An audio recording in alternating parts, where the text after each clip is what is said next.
Okay, so today I want to talk about the invisibility of apartheid structures to the privileged class. And surprise, I want to talk about Arcane again. So, in Arcane, we don't really get to see the culture of Piltover, the privileged class, very much. But what we do see is that there are a lot of little festivals and celebrations of inventions, and we see the sort of soirees uh, that the industrialists and the politicians take part in. But the most important thing that we see is that academics is celebrated and that people can study as their passions align.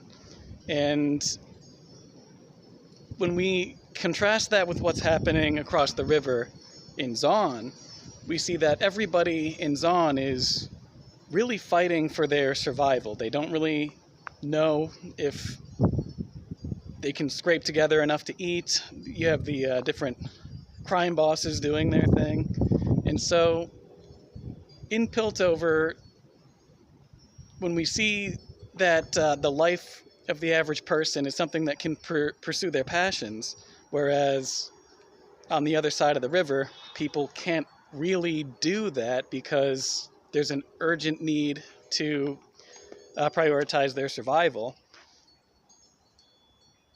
The people in Piltover don't have any reason to believe that the system doesn't work because all of the violence in that system is exported to the people of Zon. So all of the structural violence required to keep Piltover affluent is pushed onto people outside of their reach. And because of this, it's that structural violence is invisible to the people of Piltover because they are insulated from it. They cannot be negatively impacted by the policies of Piltover because all of the negative impact is pushed onto the exploited people in Zon. And what's important about this is when we look at where the story begins in Arcane, we're showing up in the aftermath of a failed revolution.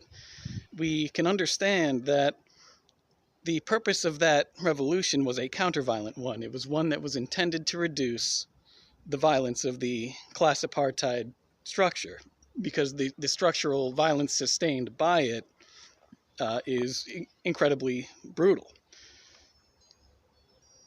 So it's important to recognize when talking about counterviolence that such actions, such revolutionary counterviolence is a net negative to the amount of violence in the system because it intends to reduce the amount of violence that is currently occurring.